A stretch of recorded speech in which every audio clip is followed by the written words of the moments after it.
Kwenye eneo la pembejeo mbolea, ama kwa hakika watu wote ni mashahidi, changamoto zimeendelea kupungua kama si kuisha, na wananchi wakulima wanaendelea na matumizi ya mbolea, na hii imejidhihirisha kwenye eneo la usalama wa chakula, kwa sababu mpaka sasa nchi yetu inajitosheleza kwenye eneo la chakula kwa zaidi ya 124%, na hii si kazi ndogo, ni kazi ambayo imefanywa na serikali kupitia Mheshimiwa Rais wa Jamhuri ya Muungano, lakini pia Mheshimiwa Waziri wa Kilimo Mheshimiwa Daniel Chongolo amefanya kazi kubwa ya kuhakikisha kwamba matumizi ya mbolea yanaongezeka nchini kwetu.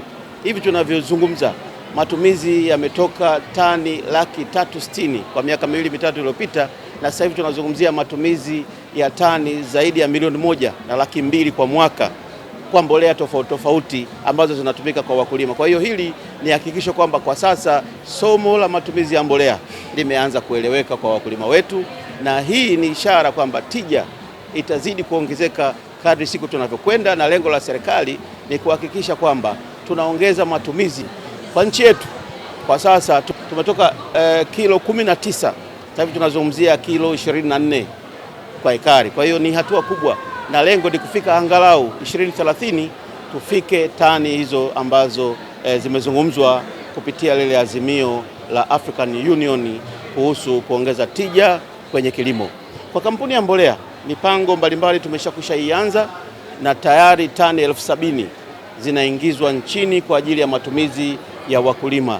Tani 30,000 tunazipokea wiki ijayo. Hizi ni mbolea za kupandia mazao, diammonium phosphate au DAP, na baada ya kuzipokea hapo kwenye bandari yetu ya Dar es Salaam, tutazipeleka moja kwa moja kwa wakulima ili waweze kuanza maandalizi ya kilimo kwa msimu huu unaoanza wa 26-27.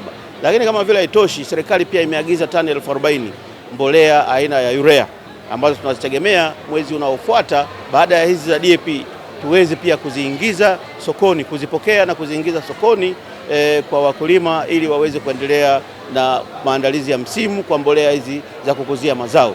Lakini kampuni ya mbolea hii tunakwenda sasa kwenye uwekezaji. Tumeshapokea mitambo au mashine ya kiwanda cha kufungasha lakini na kuchanganya mbolea. Inaitwa kwa kizungu ni fertilizer bulk blended facility. Mtambo huu utafungwa hapa Dar es Salaam Kurasini, na utakuwa na uwezo wa kuchanganya tani 300,000 za mbolea kwa mwaka, na mbolea hizi zitakuwa zinakwenda kujibu swala lile la kutumia mbolea kuendana na afya ya udongo na mimea inayohusika. Kwa hiyo hatutauza mbolea zile za jumla, sasa tutakwenda kuuza mbolea zile ambazo zimechanganywa, ambazo zinakwenda kutumika kwenye maeneo ambayo udongo umepimwa na mahitaji ya mbolea yanayohitajika yataelekezwa kule. Kwa hiyo kiwanda hichi kitazalisha tani 300,000 kwa mwaka, na tayari ukarabati na ujenzi umekwisha anza, na matarajio yetu kama serikali ni kuhakikisha mtambo huu unaanza kazi mwezi wa 8 kuzalisha mbolea hizi kuzielekeza kwa wakulima. Kwa hiyo wakulima wote wa mazao ya mahindi, wa mazao ya pamba, wa mazao ya tumbaku, mazao ya chai na mengineyo, kahawa, wote wajipange, wajiandae kuweza kupokea mbolea hizi ambazo tutazisambaza kwa wakulima kwa utaratibu ule wa pembejeo zenye ruzuku ya serikali. Na hii yote ni katika kujiandaa kuweza kujibu ile dira, kuweza kutafuta namna ambavyo uchumi wetu utakuwa kupitia ile dira ambayo tumeizindua hivi juzi na imeshaanza kutumika. Kwa hiyo kampuni ya mbolea imejikita katika kuhakikisha kwamba inaendeleza uchumi wa viwanda, kwanza kuwa na kiwanda hicho cha blended facility ambacho kitachanganya mbolea, lakini pia tutajenga kiwanda kingine kidogo cha kati kwa ajili ya kukisaidia kiwanda cha Kurasini.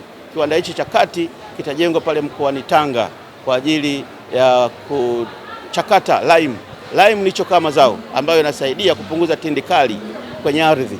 Jiji la Tanga limetenga ekari 100 kwa ajili ya kiwanda hichi kuweza kujengwa pale eneo la Amboni Industrial Park, na tayari TFC tumetengewa eneo hilo, na michakato au taratibu za kuanzisha kiwanda kile zinaendelea ili tupate lime ambayo itatumika kwa ajili ya kusaidia kile kiwanda cha Kurasini tunachokijenga kiweze kupata chokaa mazao, kusaidia ardhi ipunguze tindikali kwenye maeneo yale ambayo yameathirika na mbolea za kemikali.